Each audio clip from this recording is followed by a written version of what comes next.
Pinararo ng isang bus ang mga sasakyan at mga tao sa kalsada sa India.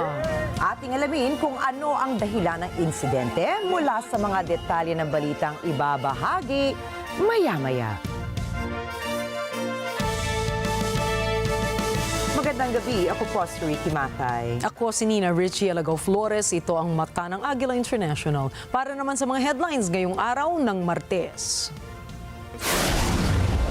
Pangulong Ferdinand Marcos Jr. nanindigang hindi kailangan magpadala ng warship ang Pilipinas sa West Philippine Sea. Mga residente sa loob ng 6-kilometer danger zone ng Kanlaon, puwersahang inilikas. Taiwan naka-alerto dahil sa pinakamalaking maritime deployment ng China.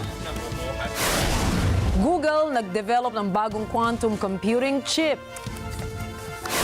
At Ariana Grande naging emosyonal sa kanyang nominasyon sa Golden Globes.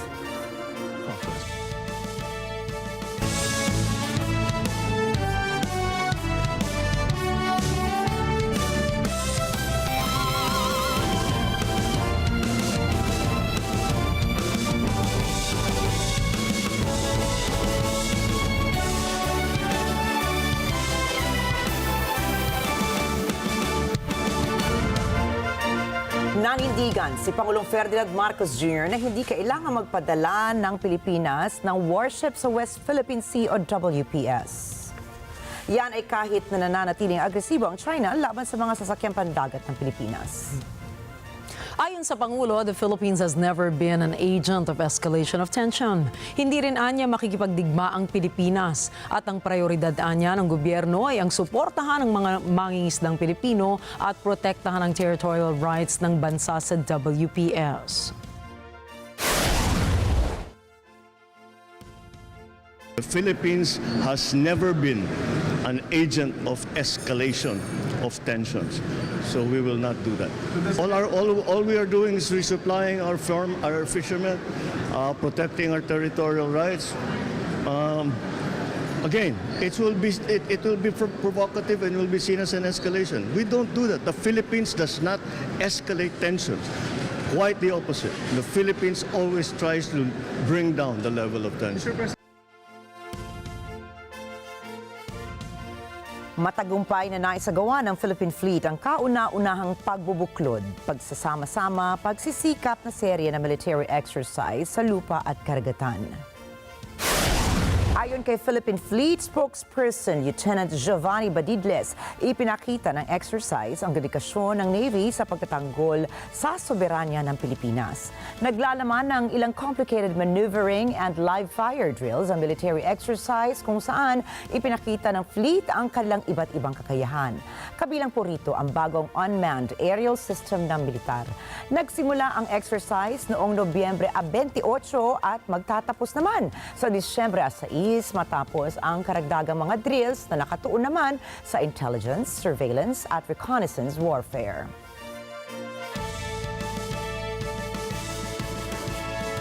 Pinangunahan ni Pangulong Ferdinand Marcos Jr. ang inauguration ng bagong Pilipinas Cancer Care Center sa OFW Hospital sa Pampanga. Binanggit ni Pangulong Marcos ang pangangailangan na magpatupad ng mas agresibong aksyon upang matulungan ang mga may sakit na kanser na pangalawang pangunahing sanhi ng pagkamatay sa bansa. Nagpasalamat siya sa Department of Health dahil sa pagsasakatuparan ng proyekto sa pamamagitan ng Health Facility Enhancement Program nito. Idinagdag pa ng Pangulo na inaasahan niyang mabilisan na pagtatapos ng pasilidad at ang pagbili ng kinakailangang modernong medical equipment. Na-stress naman ang ilang mga taga-suporta ni Vice President Sara Duterte dahil sa mga kontrobersiyang nakapalibot sa kanya. Kabilang na nga rito ang umano'y maling paggamit ng confidential funds ng Office of the Vice President, ang umano'y kill remark laban sa first couple at kay House Speaker Martin Romualdez, sabina mula sa National Bureau of Investigation at impeachment complaint. At dahil po dito, humingi ng pamanhin si VP Sara sa mga na-stress na taga-suporta. Giit ng bise, Ang mga nangyayari sa kanya ay bahagi ng buhay bilang isang politiko. Kaya humingi rin siya ng pangunawa sa mga sumusuporta sa kanya, partikular na sa mga senior citizens. Nagpasalamat naman si VP Sara sa patuloy na pagsuporta at pagmamahal sa kanya ng kanyang mga taga-suporta kahit na sunod-sunod ang mga isyong kanyang kinasasangkutan. Hinimok naman ni Justice Undersecretary Raul Vasquez si Vice President Sara Duterte na dumalo sa inquiry ng National Bureau of Investigation o NBI hinggil sa kill remark niya laban kay Pangulong Ferdinand Marcos Jr.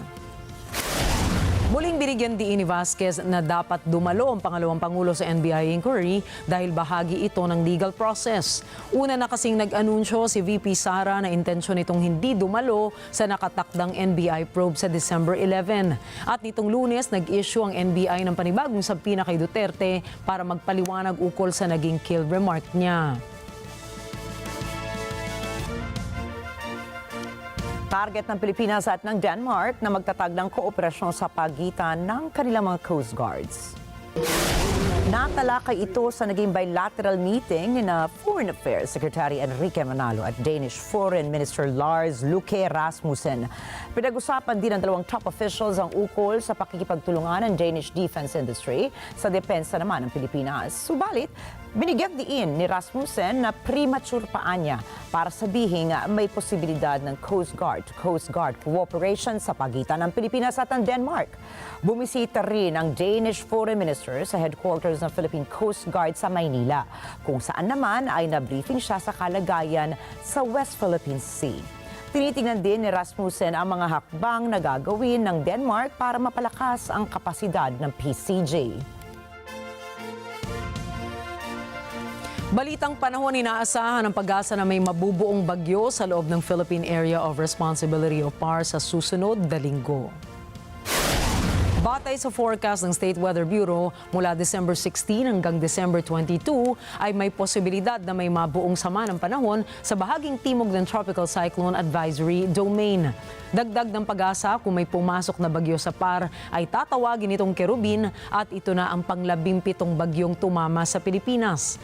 Samantala, nananatiling nakaaapekto ang shearline, amihan at intertropical convergence zone sa iba't ibang bahagi ng bansa.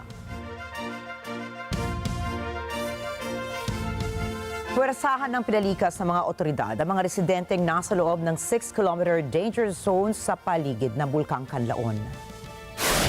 Ito ay sa pag-uutos na rin po ni Defense Secretary Gilberto Teodoro Jr.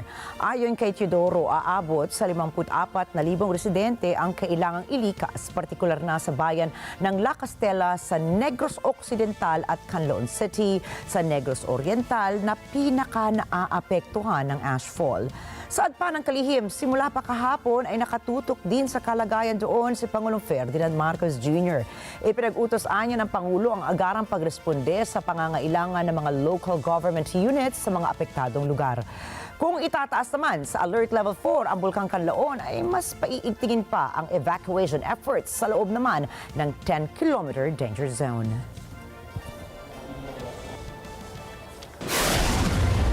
Susunod, travel ban para kay President Yoon ng South Korea. Germany at France planong makipagtulungan sa mga rebeldeng nagpatalsik kay Assad. At Netanyahu haharap sa isang corruption trial.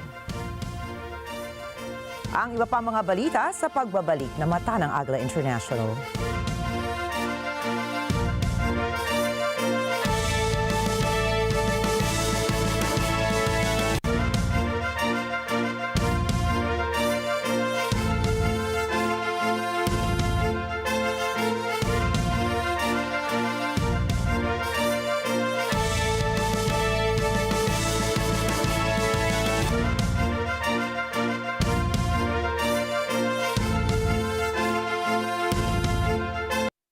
Alam namin ang iyong pagsisik.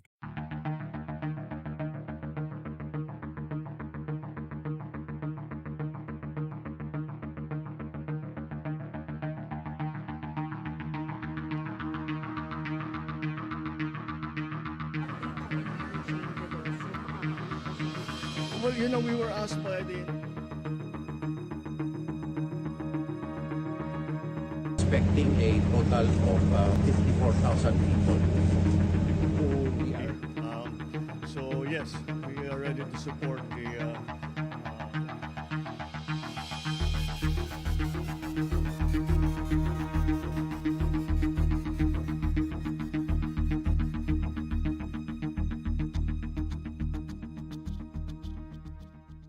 Olivia, girlfriend mo ba siya? Grabe nang magparamdam itong si Dominic.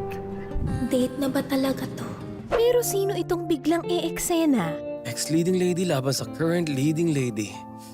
Sa tingin mo may hirapan dito si Mr. Chang, ha? Iniisip ko na mag-release ng album. Papakompose sana akong kanta. Magagawa mo ba? Love Me, Love My Voice. Gabi-gabi, 8:30 p.m. on NET25. Let's get together sa NET25. Sa NET25.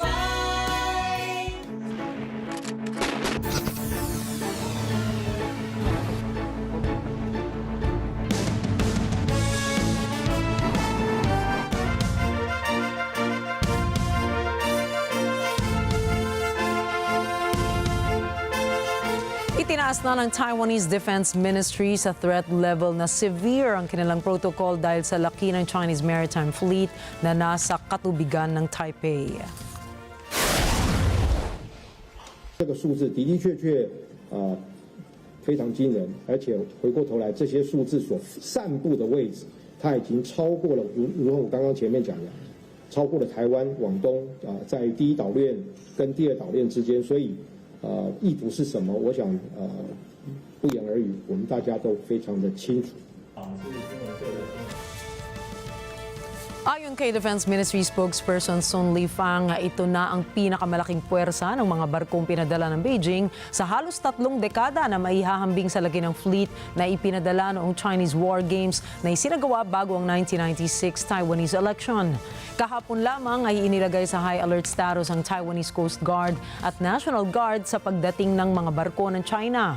Ngayon ay minarapat nilang itaas ito sa threat level severe dahil sa balitang nagreserba na rin ang Beijing ng 7 airspace zones upang magsagawa ng aerial drills. 2 rito ay nasa himpapawid mismo ng Taiwan Strait. Ayon naman sa mga eksperto ay isa itong soft expansion kung saan ang extension o ang intensyon ng China ay gumawa ng naval wall na mag-uusog sa Air Defense Identification Zone ng Taiwan sa pagtatangka ng China na gawing internal sea ang mas malaking parte ng Taiwan Strait. 几个战区的海军的兵力呢，已经在那边形成了一个具规模的拒止外军的兵力。 那拒止外军的意思呢，就是说回过头来，在这个他们的这个兵力呢，靠近台湾这个范围里面，理论上他们已经有足够的兵力去应对可能造成的状况。那第二个呢，是我们在今天的新闻稿里面，我们也特别公布了，在我们周遭的海军跟海警的舰船变多了，而且特别这些舰船，它就在我们从昨天开始，在我们东部海域。 甚至于在东南这个附近，如果各位比较容易的去看到这个图的话，你可能会很容易的看到，在我们的东面有一道解放军海军的墙，在比较远的第一岛链太平洋的地区，在我们东面，换句话说，就在我们的防空识别区，再有一道墙。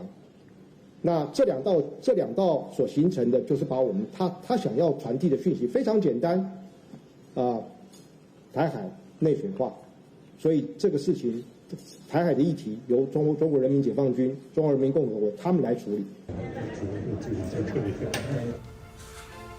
Ang deployment ng China ay nakatuon sa pagsasagawa ng major military exercise sa tinatawag na First Island Chain, ang parte ng karagatan kung saan kinasasaklawan din ang EEZ ng Japan, Taiwan, Pilipinas at Borneo. Parte ito ng teritoryo ng 10-dash line na inaangkin ng Beijing. Sa ngayon ay wala pang inaanunsyo ang Beijing ukol sa kanilang deployment.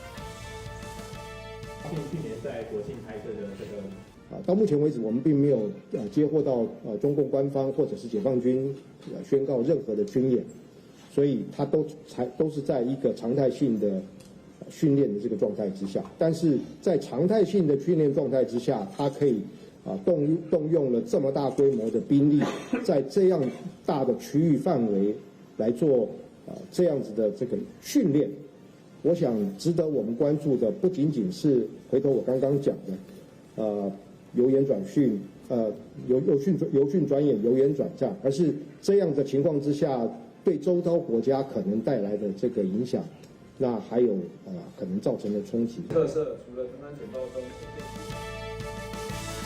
Pinagbawalan naman makabiyahe sa ibang bansa si South Korean President Yoon Suk-yeol. 5분 10분 전에 내란 수계 피해자 윤석열 씨는 출국 금지 당한 거죠? 예, 그렇습니다. Kasunod ito sa plano ng prosecutor na masampahan ng kasong insurrection dahil sa pagpapatupad nito ng martial law noong nakaraang linggo. Bagamat nakaligtas si Yoon sa impeachment vote sa parlamento na pinamumunuan ng mga oposisyon, ay hindi pa rin tiyak ang kanyang posisyon. Hihilingin ng mga kaalyado nito ang kanyang pagbibitiw sa pwesto at suspendihin ang kanyang panunungkulan para umano maprotektahan ang kanilang bansa mula sa matinding panganib. Magugunita pong nagdulot ng matinding galit mula sa mga mamamayan ng South Korea ang ginawang pagdeklara ni Yoon ng martial law kung saan nagsagawa ng paboto ang mga members of the parliament sa National Assembly Building para ipasa walang bisa ang nasabing deklarasyon.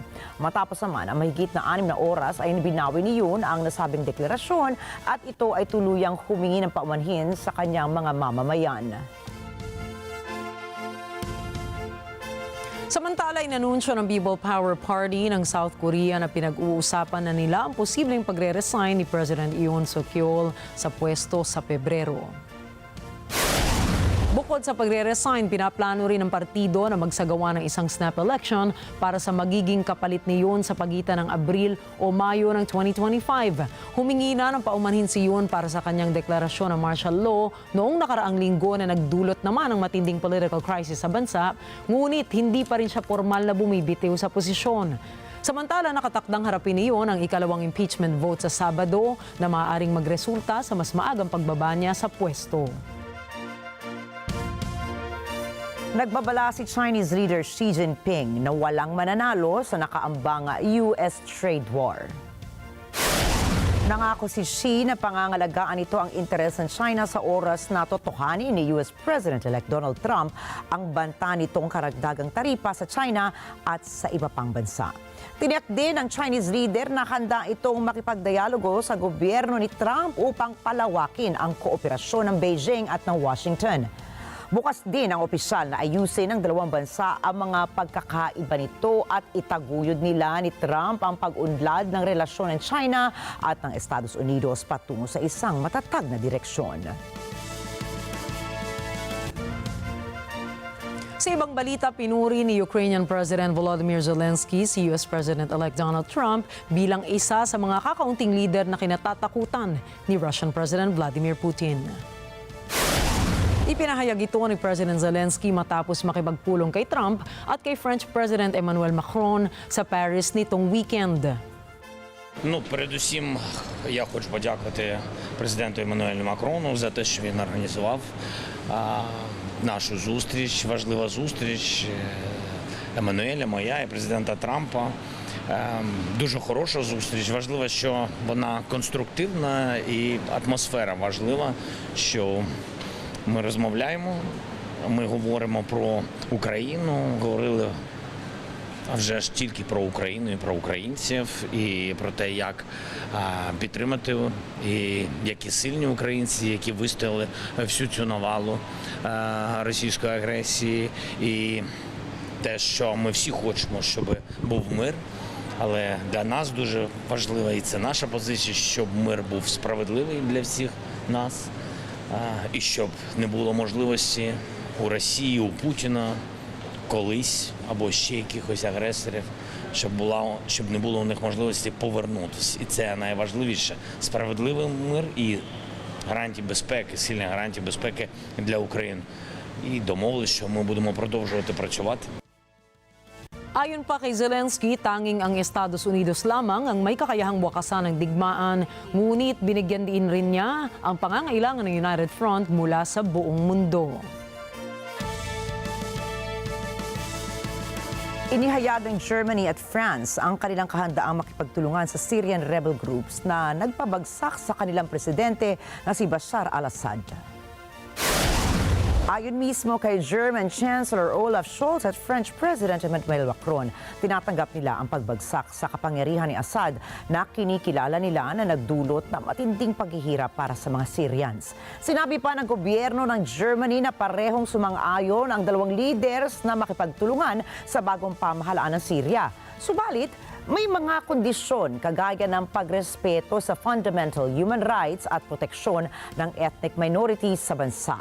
Pinagkasunduan din ng dalawang lider na palakasin ang pakikilahok ng European Union sa Syria, kabilang na po ang suporta para sa isang inclusive political process.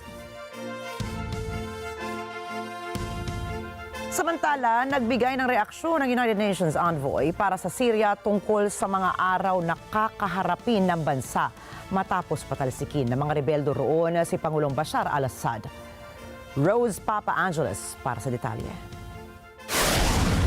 Sinabi ni UN Special Envoy para sa Syria na si Geir Pedersen na kailangang panatilihin ng mga armadong aktor sa Syria ang mga institusyong pampubliko. All armed actors on the ground maintain good conduct, law and order, protect civilians, and preserve public institutions.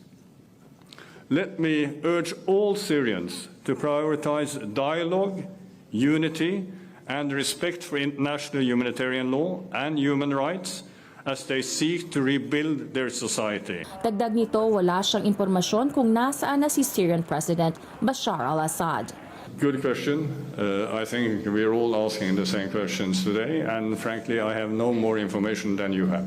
Ani Peterson, umaasa ang UN sa maayos na transisyon para sa demokratikong kinabukasan ng bansa.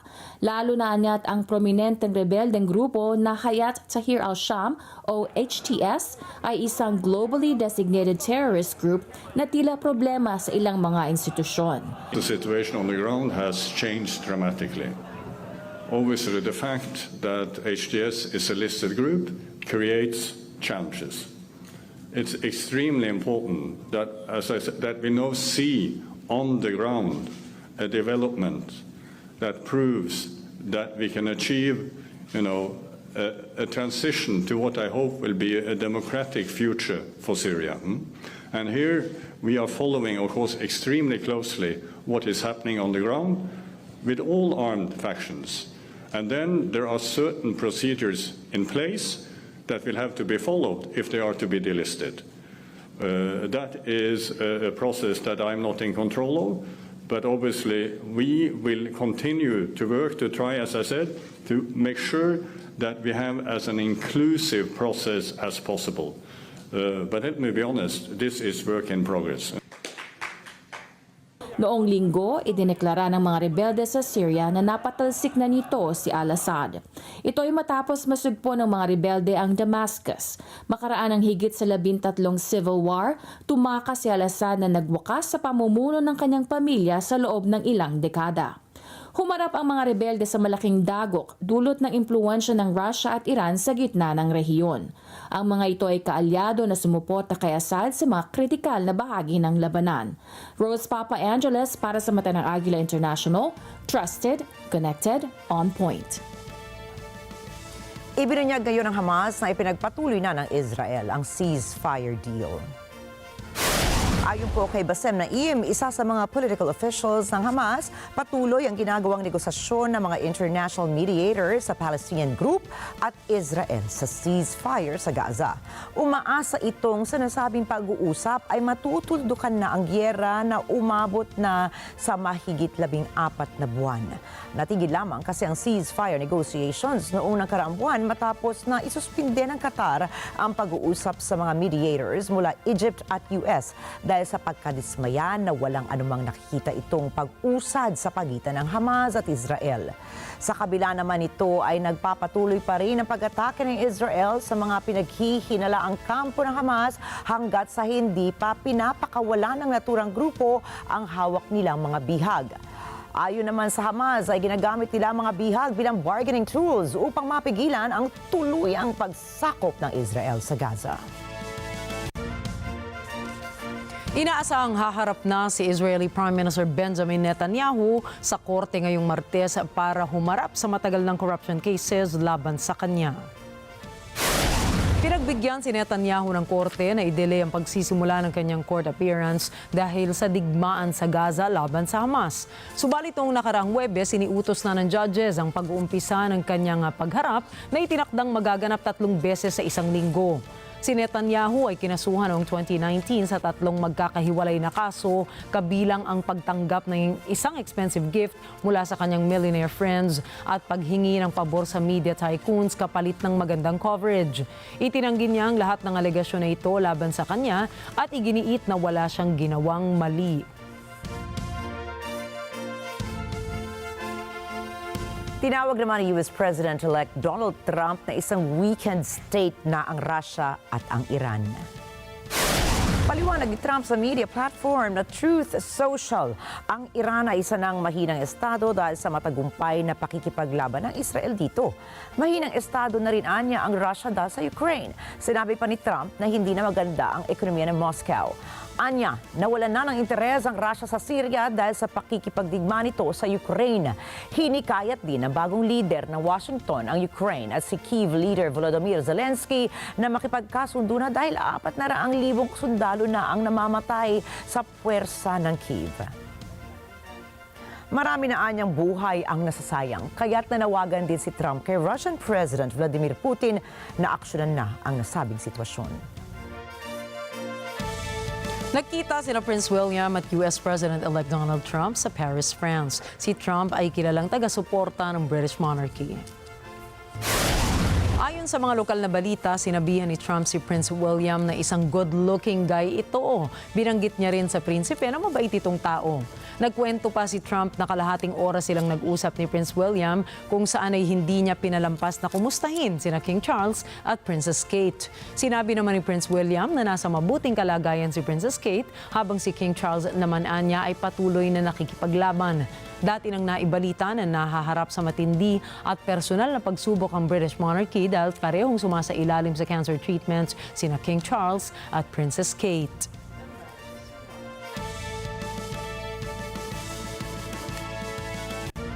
Nagbabala si US Defense Secretary Lloyd Austin ukol sa kakayahan ng China na baguhin ang international order.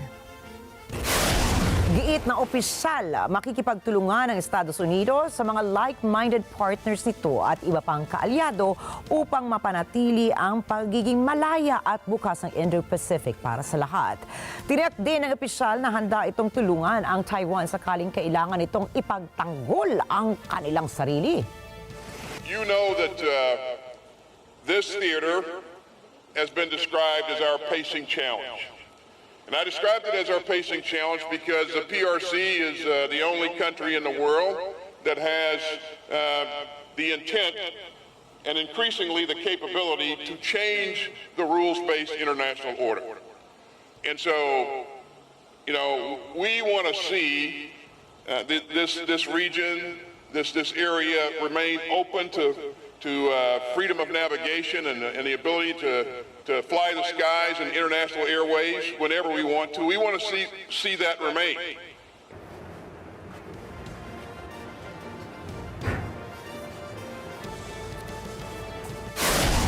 Susunod, sospek sa pagpatay sa healthcare CEO sa New York, kinasuhan na. Google nag-develop ng isang bagong quantum computing chip. At Ariana Grande nominated para sa Golden Globes. Yan po at iba pang mga balita sa pagbabalik ng Mata ng Agila International.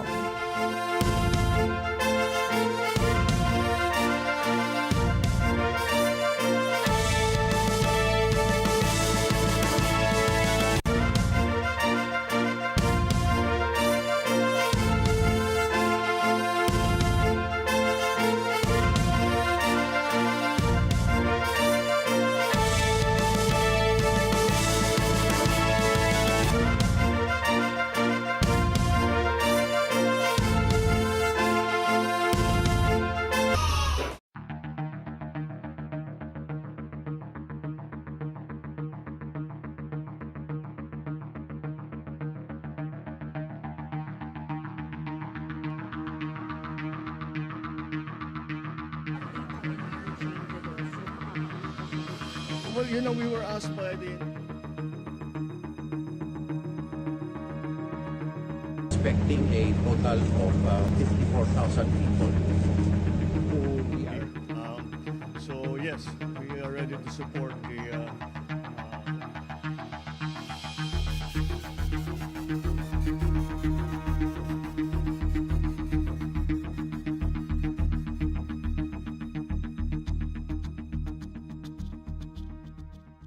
Hey everyone, I just want to make sure that you guys are all checking out Art Academy on NET25. Great show, great people. Check them out.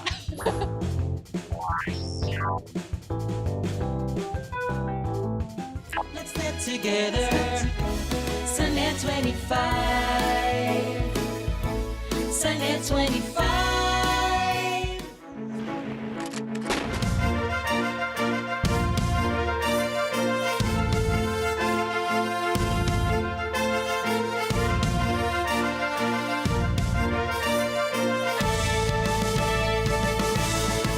Nagbabalik ang mata ng Agila International sa pagpapatuloy po ng ating mga balita ngayong gabi. Inararo ng pampasaherong bus ang higit sa 20 sasakyan sa Mumbai, India matapos mawala ng kontrol ang driver ng nasabing sasakyan. Ayon sa Mumbai civic officials, nasa 7 katao ang nasawi sa insidente habang lagpas sa 40 naman ang nasaktan. Naganap ang trahedya bandang 9:30 ng gabi sa kahabaan ng SG Barve Marg sa Kurla. Naaresto naman ang driver ng bus na kinilala na si Sanjay More. Kinumpirma ng mga pulis na nakainom ang driver habang nagmamaneho ito. Kinasuhan na ng pulisya si More ng culpable homicide. Gumagawa na ng mga hakbang ang mga opisyal ng gobyerno ng New Zealand upang ipagbawal ang greyhound racing sa bansa. Ayon kay Racing Minister Winston Peters, hindi katanggap-tanggap ang mataas na bilang ng mga sugatan at namamatay na greyhound dogs sa New Zealand.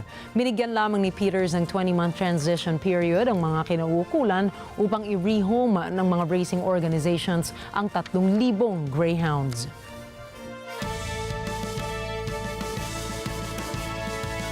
Sa isang temporary shelter sa Mexico City, tinitiis ng mga US-bound migrants ang hirap ng kanilang sitwasyon.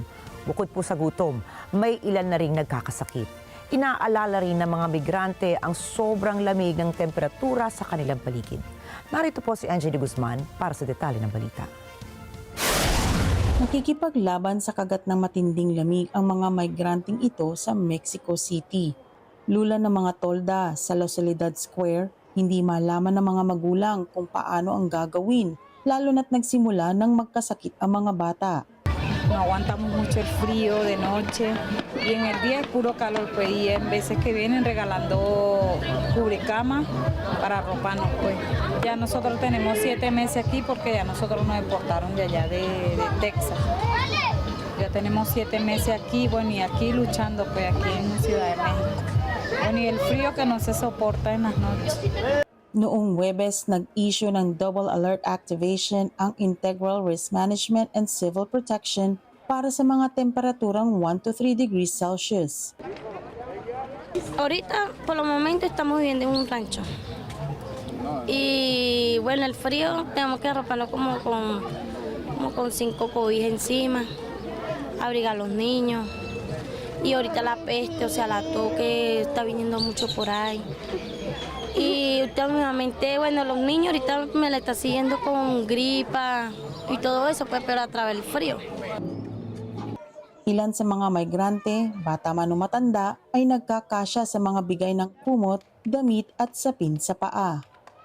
Todos los hermanos y hermanas de aquí pueden ver que viven en lugares improvisados, son básicamente algunas tablas, bolsas, entonces son inclemencias horrorosas en las que viven, con muy poca dignidad humana, porque aparte cuando llueve siempre están mojados, no tienen un colchón adecuado en donde estar o dormir secos, y ahorita que venía justo la época de frío pensamos en eso, que iban a necesitar cobijas. Kamakailan ay nagpahayag ng pagkabahala ang US-bound migrants na naglalakbay kasama ng caravans. Sila na tumatakas mula sa political at economic instability sa Venezuela. Nagbabanta kasi sa kanilang pagnanais na makarating sa US ang binitawang pangako ng panibagong administrasyon ukol sa paghihigpit sa mga border ng US at asylum dito sa sandaling manumpa si President-elect Donald Trump sa 20 ng Enero 2025. NJ de Guzman para sa mata ng Agila International, trusted, connected, on point. Isang dating United States Marine Sergeant na nanakal upang awati ng isang pasahero sa New York City subway ang hinatulang not guilty sa kasong criminally negligent homicide. Isang desisyon na ikinasakit ng loob ng pamilya ng biktima. Si Chantal Santos para sa balita. Noong Lunes, pinasyahan ng not guilty si dating U.S. Marine Sergeant Daniel Penny sa reklamong criminally negligent homicide kaugnay ng pagpatay nito kay Jordan Neely na isang homeless man na nakasakay sa isang New York City subway car. Sinabi ng 26 na taong gulang na si Penny na hindi niya sinasadyang patayin ang 30 taong gulang na si Neely nang magkaengkwentro ang mga ito sa isang uptown train noong 1 ng Mayo 2023. Si Neely ay may kasaysayan ng sakit sa isip. Hindi tumestigo si Penny sa trial na nagsimula noong Oktubre. Samantala, sinabi naman ng ama ni Neely na may problema sa sistema ng batas. Nanawagan ito sa taong bayan na umaksyon laban sa pasya. I miss my son. My son didn't have to go through this. I didn't have to go through this either. It hurts. Really, really hurts. What are we going to do, people? What's going to happen to us now? I had enough of this. The system is rigged. Come on, people. Let's do something about this. Dinismiss din ng judge ang kasong manslaughter in the second degree laban kay Penny ng 2 beses na sinabi ng mga hurado na hindi sila magkasundo sa pasya. Umani ang pagpatay na ito ng atensyon at marami ang nagsasabi ng si Neely na isang Black American ay biktima ng white vigilante. Ang iba naman, kabilang ang ilang Republicans ay nagsasabing bayani si Penny. Ayon sa abogado ni Neely, ang pagwawalang sala kay Penny ay patunay na hindi maaasahan ang sistema. We're devastated, upset, angry, hurt. Everybody that's pissed off at this verdict, I challenge you to go outside today and help one person. Right on. That's my challenge. If you're angry, if you're hurt, go help one person. That's how we beat the system. That's how we turn this around, by being there for each other. Samantala, may mga nagsimulang magprotesta bago pa man ibaba ang pasya. Para sa kanila, lumampas si Penny sa nararapat. You're fake, you're a fraud, and you use a country, you manipulate, and you are not right. If he was in the army, he should have known. He should have known that it's a duty, it's a certain things you do. It's a proper way.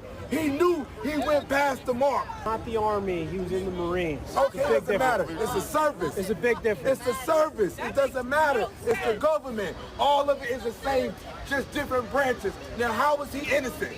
Tell us. Explain it. We're listening. Chantal Santos para sa mata ng Agila International, trusted, connected, on point. Sinampahan na ng kasong murder si Luigi Mangione, ang suspect sa pagpatay kay United Healthcare CEO Brian Thompson sa New York City. 5 araw bago nahuli ng mga pulis si Mangione na nagtago pa sa Altoona, Pennsylvania. Ayon po sa inisyal na ulat, nakita ng isang customer at empleyado ang suspect na tahimik na kumakain sa isang sikat na fast food chain. Napansin nilang kumukha ng suspect ang litrato ng gunman ni Thompson, kaya kaagad silang tumawag ng pulis. Kaya nahuli naman itong si Mangione. Bukod sa kasong murder, sinampahan din siya ng kasong gun and forgery charges. Sinabi ni Mangione na naiintindihan niya ang mga kasong binasa laban sa kanya. Samantala, tumanggi muna magbigay ng komento ang pamilya ni Luigi Mangione ukol sa insidente.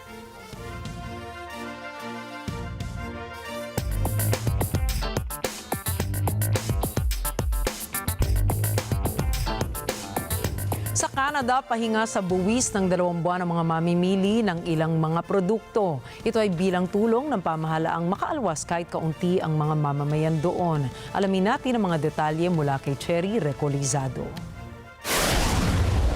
Simula December 14, hindi na kailangang magbayad ng buwis ng mga Canadian para sa ilang produkto at mga pagkain sa loob ng 2 buwan.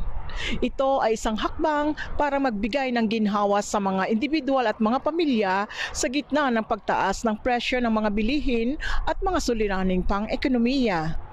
Inaasahan na pansamantalang aalisin ng mga establishmento ang Goods and Services Tax o GST at Harmonized Sales Tax o HST sa mga pagkain sa restaurant, prepared foods, snacks, inumin at mga produktong pambata gaya ng damit, diaper, car seat, laruan at libro.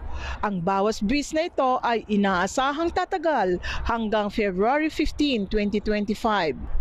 Ang ilang mga imported goods ay mababawasan rin ng buwis sa panahong ito.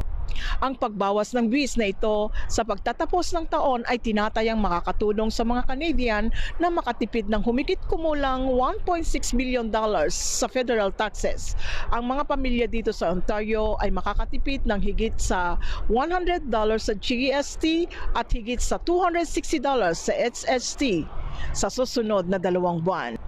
Ayon kay Prime Minister Justin Trudeau, ang hakbang na ito ay makakatulong sa mga Canadian na magkaroon ng mas maraming pera sa kanilang mga bulsa upang sila ay makapag-ipon at makabili ng kanilang mga pangangailangan. Cherry Recolisado, Toronto, Ontario, para sa NET25 News. Matapos namang lumabas ang isang ulat na bibilhin ng Cadbury ang Hershey chocolate, ay tumaas ng higit sa 10% ang shares ng Hershey. Kung matutuloy ang buyout, posible nilang umabot ang sales ng chocolate partnership na ito sa $50 billion kada taon. Parehong tumanggi na magbigay ng komento ang Hershey at ang Mondelez International na siyang nagmamay-ari sa Cadbury kung totoo nga ba ang buyout. Subalit, ayon naman sa ulat ng Bloomberg, nasa preliminary stages pa lamang ang usapan at kailangan pa ang approval ng Hershey Trust Company dahil ito ang may voting control sa US chocolate maker. Naglunsad ang China ng investigasyon laban sa US chipmaker na NVIDIA na mistulang ganti sa sanctions na ipinataw sa Chinese technology. Ayon sa Chinese state media, iniimbestigahan ng NVIDIA dahil sa posibleng paglabag nito sa anti-monopoly law ng bansa. Kasama sa pagsisiyasat ang halos $7 billion acquisition ng NVIDIA sa Mellanox Technologies, isang Israeli-American supplier ng computer networking products. Wala pang opisyal na pahayag mula sa NVIDIA, ngunit hindi ito ang unang beses na isinailalim ang kumpanya sa investigasyon. Noong simula ng 2024, inimbestigahan rin ng US ang NVIDIA kaugnay ng antitrust laws na nagresulta sa pagsunod ng kumpanya sa mga regulasyon, kabilang ang pagbabawal sa pag-export ng advanced chips sa China.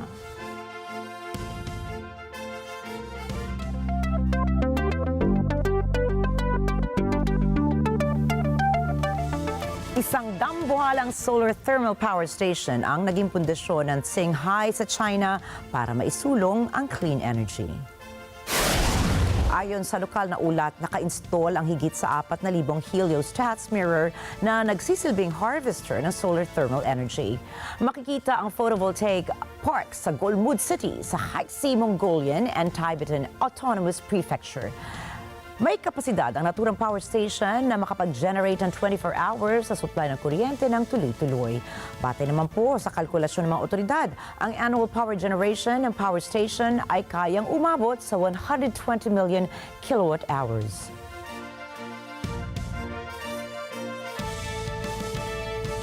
Kilalanin ang bagong na-develop na quantum computing chip ng Google na sinasabing makasasagot sa problema ng quantum computing.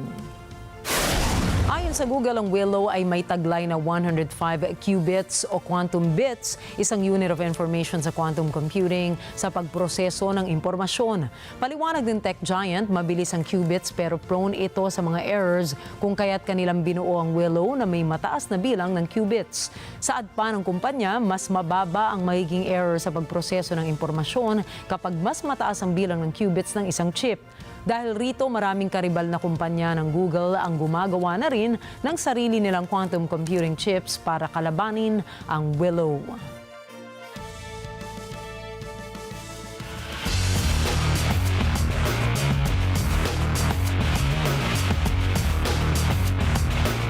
Mahaharap sa matinding hamon ng Philippine men's football team para sa AFC Asian Cup Saudi Arabia 2027 qualifiers sa susunod na taon.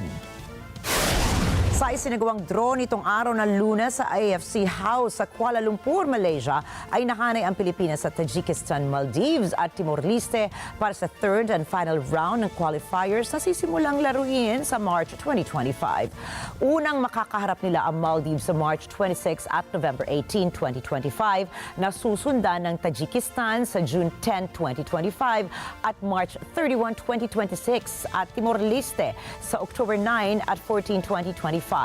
Ang Group B naman ay binubuo ng Lebanon, Yemen, Bhutan at Brunei Darussalam, habang ang Group C ay binubuo ng India, Hong Kong, Singapore at Bangladesh. Samantalang ang Group D ay binubuo ng Thailand, Turkmenistan, Chinese Taipei at Sri Lanka.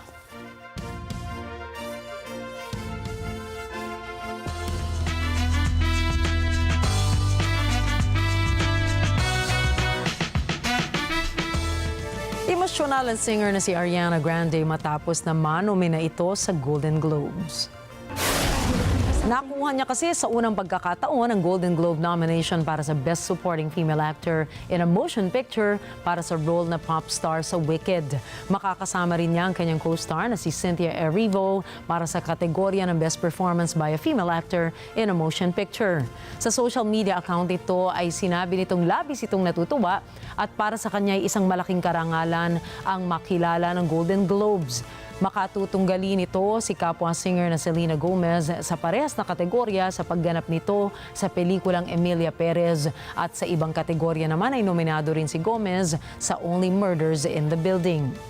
Sa Best Female Actor naman in a Motion Picture ay maglalaban sina Pamela Anderson sa The Last Showgirl, Angelina Jolie sa Maria, Nicole Kidman para sa Baby Girl, Tilda Swinton para sa The Room Next Door, Fernanda Torres para sa I'm Still Here at Kate Winslet para sa kanyang performance sa Lee. Sa mga major awards naman ay maglalaban sina Adrian Brody, Timothée Chalamet, Daniel Craig, Coleman Domingo, Ray Fiennes at Sebastian Stan para sa Best Male Actor in a Motion Picture. Gaganapin ang awarding sa darating na January 5 sa Los Angeles. Itinanggi na ng rapper na si Jay-Z ang aligasyong mayroon itong minolestiyang 13 anyos na dalagita kasama ang kapwa rapper na si Sean Diddy Combs. Base sa reklamo ng isang babaeng bukod kay Sean Combs ay kasama rin umanong nanghalay sa kanya ang rapper na si Jay-Z o Sean Carter sa tunay na buhay. Sinabi ng rapper na si Jay-Z na hindi na niya palalampasin pa ang insidente at kanyang sasampahan ng kasong kriminal ang nagrereklamo. Base sa testimonya ng biktima, 13 anyos pa lamang siya noong nangyari ang insidente kung saan sumama lamang siya sa after party matapos ang Video Music Awards noong taong 2000. Doon na siya umano binigyan ng pampatulog at dinala sa isang kwarto. Matapos ay doon na dumating si Carter, Combs at isa pang hindi pinangalanang artista. Una nang nadiin ang rapper sa mga kasong sex trafficking, racketeering, conspiracy at prostitution na may kinalaman sa kaso. Naghain na ito ng guilty plea sa mga kaso at mariing itinanggi ang lahat ng mga nasa 30 kaso.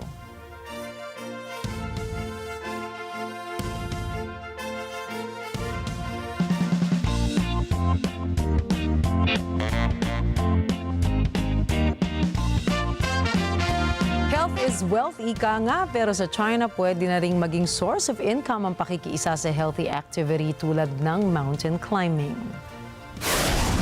Nag-boom kasi ang pag-hire ng isang climbing buddy na susuporta o sasama sa iyo sa pag-akyat sa mga bundok sa China. Kilala ito sa Chinese term na peipa o accompany to climb. Karaniwang ang mga individual na walang experience sa mountain climbing ang gumagamit ng ganitong serbisyo. Ang karaniwang sasama sa iyo dito ay mga kabataang kalalakihan na athletic o kaya ay mga military veterans. Mahahanap sila sa mga Chinese social media platforms katulad ng Douyin at Xiaohongshu.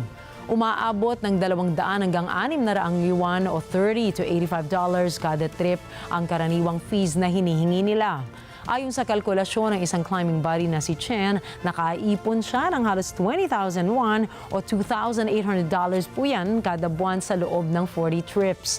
Anya, mas doble pa ito sa halaga ng average monthly salary sa China.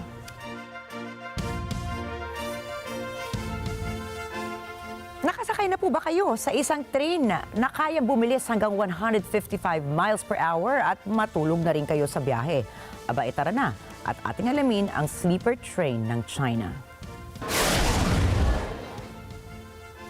Ayon sa China Railway Service, kayang dalhin ng sleeper train ang pasahero nito ng overnight mula sa West Kowloon Station patungong Beijing West Railway. Dati, ang karaniwang oras ng biyahe sa pagitan ng China at Hong Kong ay nasa higit 24 oras, subalit dahil sa sleeper train, naging 12 hours na lamang ang biyahe. Samantala, halos 8 oras naman ang pinakamabilis na biyahe ng tren. Ang tren ay may 19 na carriage, kasama na rito ang 13 sleeper cars, 2 second-class seating cars at 1 dining car. May seating capacity rin ito na higit sa 600. Nakabase naman ang presyo ng pamasahe mula $120 up to $193 para sa Hong Kong-Beijing route at $88 up to $273 para sa Hong Kong-Shanghai route. Bumabiyahe lamang ang tren mula araw ng Biyernes hanggang Lunes.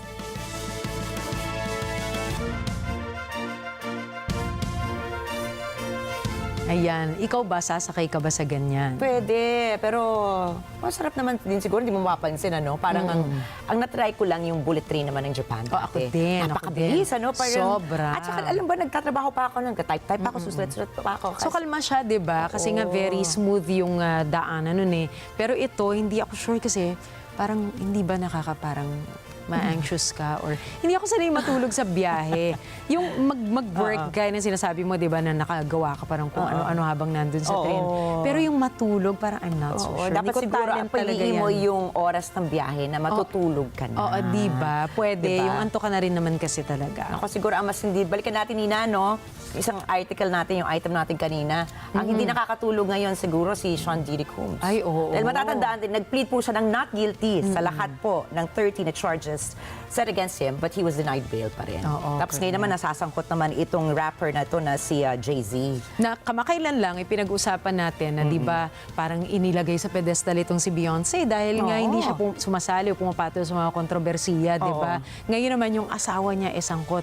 Minsan, curious ako kung paano niya i-handle yung mga ganitong bagay. And she was awarded to Beyonce, di ba? Most influential pa. Kaya nga, while not engaging in controversies. So, pero ito, hindi na daw palalagpasin. May mga bagay talaga na hindi natin dapat palagpasin, di ba? Tsaka sabi ni Jay-Z, di ba, they are going to have to sit their children down and talk to them about the whole thing. So parang nafe-feel bad daw siya doon sa parang loss of innocence ng mga bata. Kasi ang mabata pa nila, and yet kailangan nilang harapin kasi tatay nila yung involved. But let's see how justice would prevail talaga. Tingnan natin ang wheels of justice dyan sa kasong ito. A lot of people are invested. Tingnan mo nga tayo dito, halos, diba? May bagong development talaga nakantabi na tayo. Why? Because these rappers, these artists are very influential in molding the minds of the youth nowadays. Diba? So dapat imagine most influential nga si Beyonce. Diba? Kaya nga sinasabi natin, diba, while you're up there, dapat gamitin mo yun sa tama. Para yung mga nai-inspire mo, ma-inspire mong gumawa ng mabuti. Tama ka dyan, Nina. Ako, abangan po natin ang mga susunod pang kabanata dahil for sure matagal-tagal pa ang kumbaga teleseryeng ito ng buhay nito. At tandaan po narito kami ni Nina para maghatid ng balita sa inyo saan mang dako ng mundo mula Lunes hanggang Biyernes. Muli ako po si Ricky Matay. Ako si Nina Richie Alago Flores. Ito po ang Mata ng Agila International. Para naman sa iba pang mga balitang nanggaling rin sa iba't ibang panig ng mundo, punta po tayo kay Alma Angeles para sa Mata ng Agila World News. Take it away, Alma.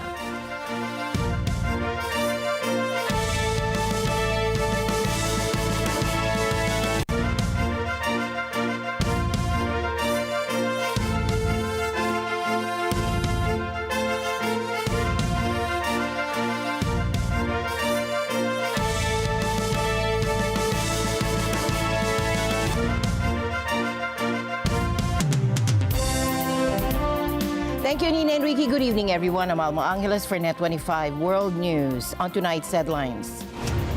Negros Occidental residents are urged to take precautions as Mount Kanlaon erupted on Monday, sending ash plumes into the sky. President Marcos Jr. has assured the public that the government is now ready to provide assistance to affected families. So yes, we are ready to support the families who have been evacuated outside the 6-kilometer danger zone. So talagang pumutok na eh. And so now DNR, DOST are continuing to monitor air quality.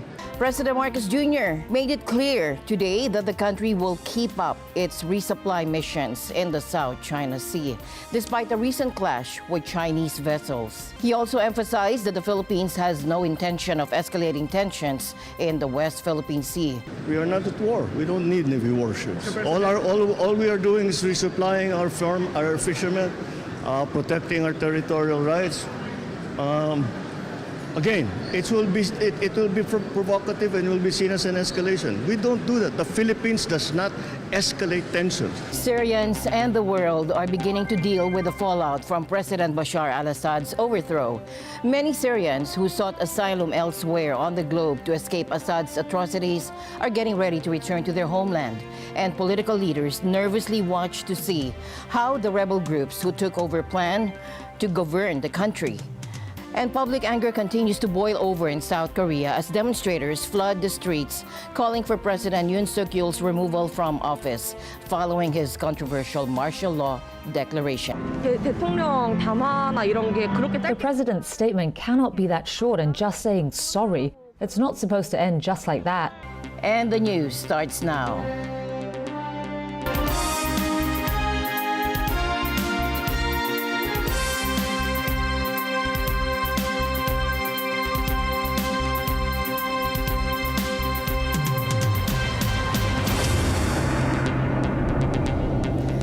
Syrians and the world are beginning to deal with the fallout from President Bashar al-Assad's overthrow. Many Syrians who sought asylum elsewhere on the globe to escape Assad's atrocities are getting ready to return to their homeland. And political leaders nervously watch to see how the rebel groups who took over plan to govern the country. Thomas I. Likeness for more. U.S. Secretary of State Antony Blinken says the end of Assad's regime is a defeat for all those who enabled its barbarity and corruption. Blinken singled out Iran, Hezbollah, and Russia. But he worries that the Islamic State will try to take advantage of Syria's instability and reestablish itself there. This moment presents a historic opportunity, but it also carries considerable risks. History shows how quickly moments of promise can descend into conflict and violence. ISIS will try to use this period to reestablish its capabilities, to create safe havens. As our precision strikes over the weekend demonstrate, we are determined not to let that happen. Blinken says the U.S. is reaching out to the rebels to see how it can help support the Syrian people. He says it's imperative that the new rulers protect civilians, respect human rights, and preserve the state's services and institutions. So, what's his observation so far? Statements by rebel leaders to these ends are very welcome. But of course, the real measure of their commitment is not just what they say, but what they do. The end of this regime is a defeat for all who enabled its barbarity and its corruption, none more than Iran, Hezbollah, and Russia. So this moment presents a historic opportunity, but it also carries considerable risks. History shows how quickly moments of promise can descend into conflict and violence. ISIS will try to use this period to reestablish its capabilities, to create safe havens. As our precision strikes over the weekend demonstrate, we are determined not to let that happen. Ultimately, Blinken says the Syrian people are the ones to choose their future. He says as they make that decision, the U.S. will do what it can to help them. Over the decades, millions of people fled Syria seeking safety in other countries. Now that a 13-year-old civil war is over and 54 years of brutal rule by the Assad family has ended, they're assessing to see if it's safe to return to their homeland. British Syrian activist Walid Safur left Syria 40 years ago and took up residence in the UK.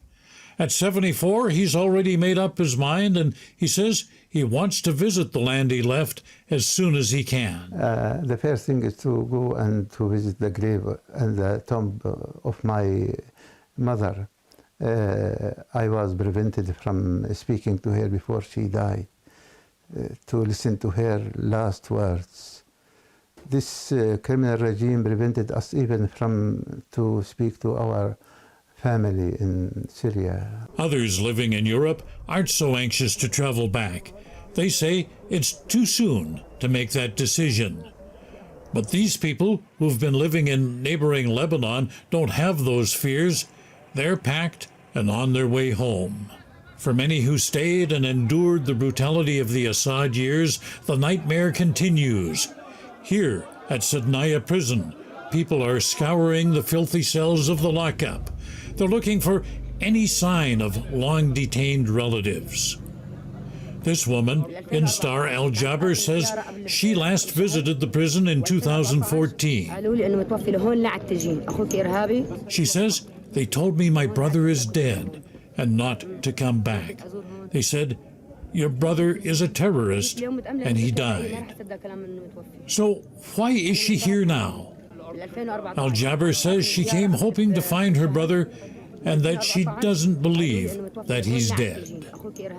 In other parts of Syria, life is beginning to change. In Aleppo, one of the first towns to fall to the rebels, people are starting to venture onto the streets again. Markets are reopening. But there are still challenges in Aleppo. There's been no electricity for almost a week, and there's still no tap water. For the country as a whole, Middle East analyst Bader al-Saif says while people are celebrating the end of the Assad years, the future leaves them uneasy. We're still processing. There has been a lot of things that took place, and it's a lot of mixed emotions to those stakeholders that are, those that are concerned, the Syrians themselves. And it's the end of one regime that has not been so kind to a cross segment and a wide segment of the Syrian population, with some apprehension to what's to come. That apprehension is shared around the globe as we wait to see how Syria will evolve and if this new regime will bring stability to the troubled country. Thomas I. Likeness, NET25 World News. The United States is ramping up efforts to locate an American journalist who vanished in Syria more than a decade ago, dispatching its top hostage negotiator to Beirut this week in a renewed push to bring him home.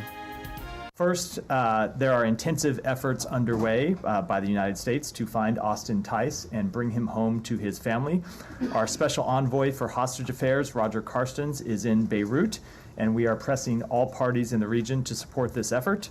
We encourage anyone who has information about Austin's whereabouts to contact the FBI immediately. They have made clear that they will provide a reward to information that leads to being able to return him home.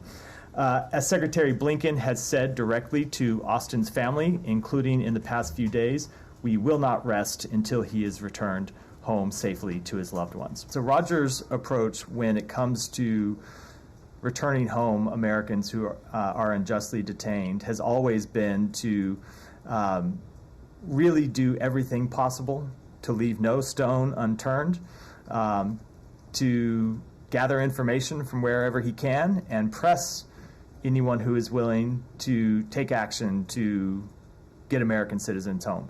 And he is in Beirut to talk with people in the region, to talk with parties in the region, to collect information, and to try to find out where Austin Tice is and get him home as soon as possible. The president has emphasized that as a priority. Secretary Blinken has emphasized it as a priority, and Roger is there to carry out that. Tice, a former U.S. Marine turned freelance journalist, was 31 when he disappeared in Damascus in August 2012. He had been covering Syria's uprising against President Bashar al-Assad, who recently fled to Russia following a devastating 13-year civil war that ended his family's 5-decade grip on power. Over the summer, summer, U.S. intelligence received reports from a Lebanese source claiming to have seen Thais alive and suggesting his captors had links to Hezbollah. However, a former U.S. official familiar with the intelligence says verifying such reports has proven challenging as conflicting information about Thais' whereabouts has emerged over the years. Previous secret negotiations with the Assad government yielded no results. According to a source close to those discussions, Syrian officials demanded concessions, including U.S. troops withdrawals, in exchange for proof that Thais was alive. And these talks were facilitated by Lebanon. Negros Occidental residents are urged to take precautions as Mount Kanlaon erupted on Monday, sending ash plumes into the sky. The Provincial Health Office has warned of potential health risks associated with ashfall, including respiratory problems and eye irritation. The Philippine Institute of Volcanology and Seismology, or PHIVOLCS, reported that ashfall has affected neighboring provinces such as Iloilo, Guimaras, and Antique. President Marcos Jr. has assured the public that the government is now ready to provide assistance to affected families, and the Department of Social Welfare and Development is already on the ground to oversee relief operations. So yes, we are ready to support the families who have been evacuated outside the 6-kilometer danger zone. So talagang pumutok na eh. And so now DNR, DOST are continuing to monitor air quality to see if we need to do more in terms of evacuating kung maging dangerous ng levels ng toxic gases na lumalabas sa vulkan. So yes, we're ready. We know what to do, and we have already started to send food packs, and we already started to send all of the things that we bring to those who are in evacuation centers. So, President Marcos Jr. made it clear today that the country will keep up its resupply missions in the South China Sea, despite a recent clash with Chinese vessels. He also emphasized that the Philippines has no intention of escalating tensions in the West Philippine Sea. This statement comes after an incident on December 4, when Chinese Coast Guard vessels used water cannons and sideswiped a Philippine Fisheries Bureau boat that was delivering supplies to Filipino fishermen near the Scarborough Shoal, a crucial fishing area. The Philippine Coast Guard also reported facing blocking, shadowing, and dangerous maneuvers from a Chinese Navy vessel. President Marcos confirmed that the Philippines would not send its Navy ships to the area in order to avoid further provocation and escalation. we are going to continue to perform our mission. We will never be part of an escalation in the situation in the West Philippine Sea. If we look at the evolution of the situation in the West Philippine Sea, the Philippines has never been an agent of escalation of tensions. So we will not do that. We are not at war. We don't need Navy warships. All we are doing is resupplying our fishermen, protecting our territorial rights. Again, it will be provocative and will be seen as an escalation. We don't do that. The Philippines does not escalate tensions. Quite the opposite. The Philippines always tries to bring down the level of tension. In response to the incident, the Philippines lodged a diplomatic protest against China, which claims nearly all of the South China Sea. China's embassy in Manila has yet to respond to the protest, but China's Coast Guard had previously stated that Philippine ships dangerously approached China's territorial waters around the Scarborough Shoal.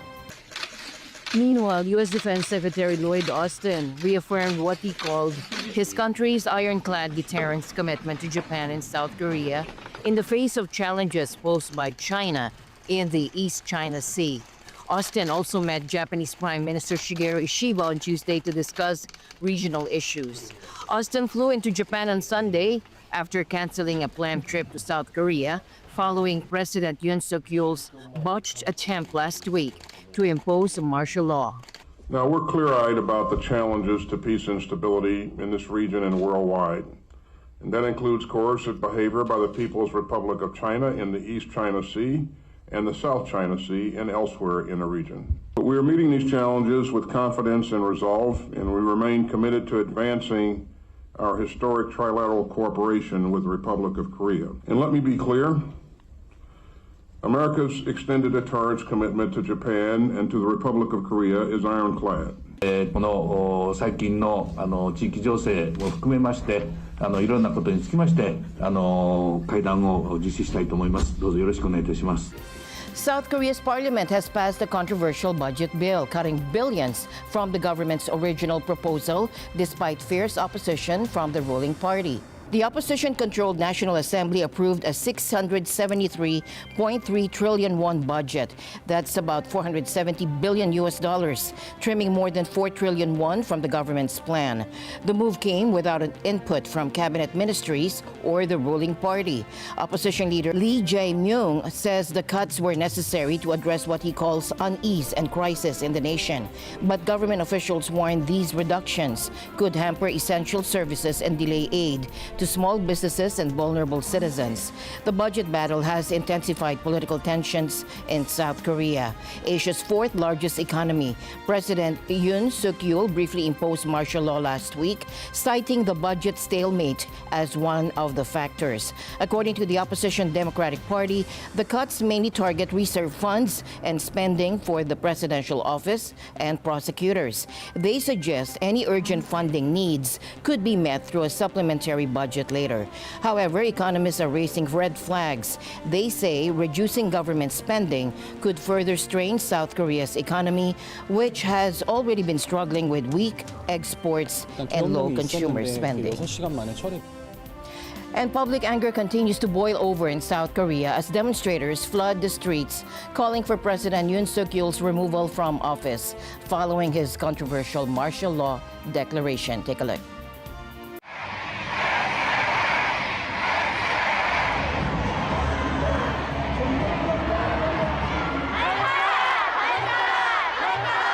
검찰은 반드시 윤석열에 대한 조사를 Prosecutors must conduct a thorough investigation on Yoon Suk-yeol.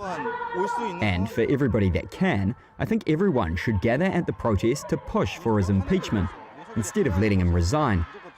We should do a referendum and impeach him. 국민 투표도 후반에 무조건 진행이 될 텐데 무조건 탄핵을 시켜야 된다고 생각합니다.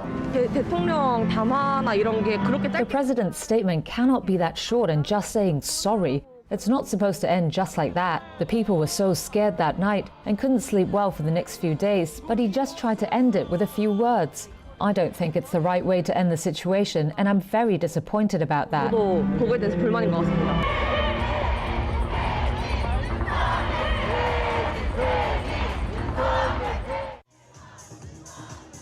Over the last few days, the streets of Seoul have resembled its concert arenas.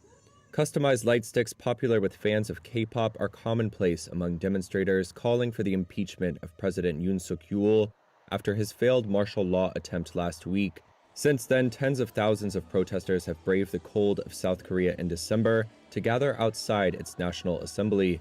The protesters want Yoon out of office, and their chants and light stick choreography to get people riled up have gone viral on social media. So have flags with memes and messages, mostly from younger demonstrators.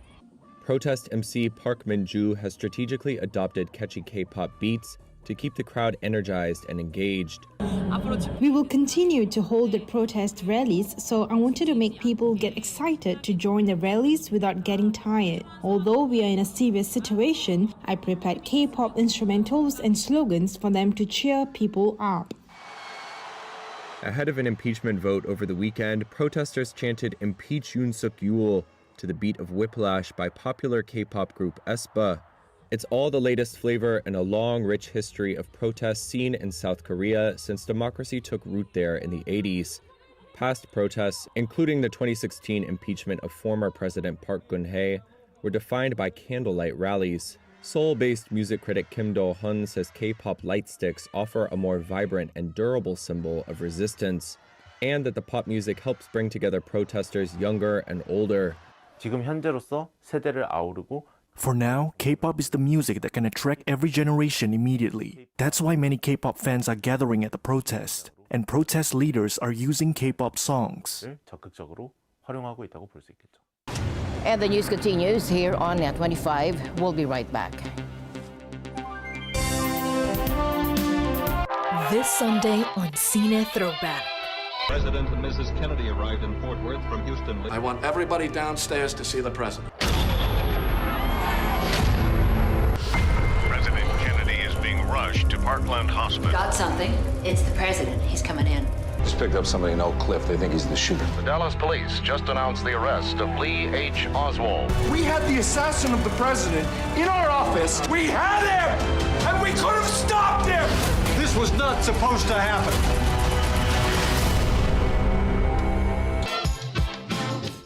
This Sunday, 12 noon, here on NET25. Let's net together. So NET25. Luigi Mangione, the suspect in a Midtown Manhattan murder, is now behind bars in Pennsylvania, held without bail. And just into our newsroom, the Pennsylvania Department of Corrections has released a new photo of Mangione in custody. The major break in the case came about 300 miles from the crime scene in Altoona, Pennsylvania, where police say they recognized Mangione at a local McDonald's. When they approached him and asked if he'd been to New York recently, Mangione reportedly began shaking. The 26-year-old is facing 5 charges, including carrying a firearm without a license and forgery. Here's more on that story. The suspected killer of the CEO of United Healthcare was arraigned and charged with murder late Monday. The arrest of 26-year-old Luigi Mangione in an Altoona, Pennsylvania McDonald's ended a 5-day manhunt after what police have called a brazen targeted attack. Brian Thompson was shot outside a Manhattan hotel last week by a masked man who waited for him. At a press conference with prosecutors late Monday, Altoona's deputy chief of police described Mangione's reaction during his arrest. The officer quickly recognized the male as the suspect from the shooting. And within several seconds of the first contact, he had asked the suspect if he had been in New York City recently. And that really invoked a physical reaction from the suspect. He became visibly nervous, kind of shaking at that question. Police say Mangione was found with a large sum of cash, fake IDs, written documents, and several electronic devices. One of the fake IDs matched the gunman's ID used to check into a Manhattan hostel prior to the shooting. The police also found a black ghost gun, an untraceable firearm assembled from parts, in his backpack, loaded with a magazine and silencer. Pennsylvania authorities say the gun, clothing, and mask were similar to those used by the killer. Mangione was denied bail after Pennsylvania prosecutors argued that he was a flight risk. Also recovered was a fraudulent New Jersey ID, matching the ID our suspect used to check into his New York City hostel before the shooting incident. Additionally, officers recovered a handwritten document that speaks to both his motivation and mindset. Thompson's murder unleashed a wave of frustration from Americans who have seen their health insurance claims or care denied. Pennsylvania Governor Josh Shapiro said he understood that frustration, but rejected the glorification of the suspect in some circles online. The suspect here, who shot at that CEO and killed that CEO, is a coward, not a hero. And we need to make sure that in this country, we get back to having a civil discourse about our differences. Mangione graduated as valedictorian in 2016 and earned 2 engineering degrees from the University of Pennsylvania in 2020. Thank you for all the time and love you put into our lives. You've instilled values in us, fed and clothed us, and simply been there for us every step of the way. The Mangione family said in a statement they're shocked by Luigi's arrest. They added they couldn't comment further and offered prayers to Thompson's family. Staying in the U.S., President-elect Donald Trump has laid out bold plans to tackle illegal immigration during his second term. In an interview with NBC News, his first sit-down since winning re-election, Trump said he intends to end birthright citizenship, a practice protected by the 14th Amendment. And this guarantees citizenship to anyone born on U.S. soil, even if their parents are undocumented. Take a look. Trump claimed that birthright citizenship is unique to the U.S., though it's actually offered in at least 34 other countries, including Canada, Mexico, and Brazil. He also doubled down on plans to deport millions of unauthorized immigrants, starting with those who have criminal records. You need laws and rules. They came here illegally, Trump said, arguing it's unfair to those who waited years to immigrate legally. Interestingly, Trump also signaled he's open to working with Democrats to address the status of Dreamers, people brought to the U.S. as children. We have to do something about the Dreamers, he said, noting that many are now middle-aged with jobs or businesses and don't even speak the language of their parents' home countries. This tough stance on immigration comes as thousands of migrants continue to try to cross the border, unsure what lies ahead under Trump's next administration. Siempre tienes más miedo de migración que de nadie. Te estás escondiendo por caminos donde no debes entrar de huida de migración. Entonces ellos dicen que están para salvaguardarte, pero en realidad te están empujando a lugares muy peligrosos y ahí es donde hay secuestros y hay todo lo que pasa. Yo lloro todos los días, yo me quiero ir para mi país. I cry every day. I want to go back to my country. I don't want to stay here anymore. I suffer a lot. Men treat us badly and it's hard. They sometimes mistreat us. Sometimes people die. There is a lot of sexual abuse. Women are mistreated because they don't have money. It's horrible. This is horrible. Está muy peligroso. It's very dangerous. Many things have happened. There's women and a lot of children who are suffering. This man said, "This is too much. We have wounds on our feet," and added that he longs for his home country. Trump also hinted at potentially deporting American-born children of undocumented immigrants, saying, "I don't want to break up families." His solution? Deport families together. And this could impact millions, as there are about 4 million mixed-status families currently living in the U.S. Ending birthright citizenship would require amending the Constitution, a huge challenge. The last amendment, the 27th, was ratified back in 1992. Whether Trump pushes for such a dramatic change remains to be seen, but his latest remarks leave no doubt he is serious about overhauling U.S. immigration policies. Now the question is, will he deliver on these promises? Google has made a major breakthrough in quantum computing, developing a new chip that can perform complex calculations in minutes. That would take supercomputers a millennia. Take a look. Google says it has cracked a key challenge in quantum computing with a new chip capable of almost unfathomable speeds. The tech giant says it can perform a standard test in under 5 minutes, one that would take one of today's fastest supercomputers 10 septillion years. That's vastly longer than the universe has existed. Google says the results lend credence to theories that quantum computing taps into a multiverse of parallel universes. Dubbed Willow, the new chip has 105 so-called qubits, the building blocks of quantum machines. They are super fast, but also very error-prone, and can be upset by something as tiny as a passing subatomic particle. Now Google says it's found a way to make them more reliable, and says it can also correct errors in real time. That's a big step towards building a practical quantum computer. Google hopes such devices could one day deliver huge advances in fields like AI and medicine. In a blog post Monday, it said that, even under ideal conditions, it would take a regular computer 1 billion years to get the same results as Willow. The processors are being crafted at a new purpose-built facility in Santa Barbara, California. Rival firms have focused on building chips with more qubits, but Google says improving reliability is the key to delivering a workable system. And with that, we end tonight's broadcast. For everyone here on NET25, I'm Alma Angeles. Thank you all for joining us. Good night.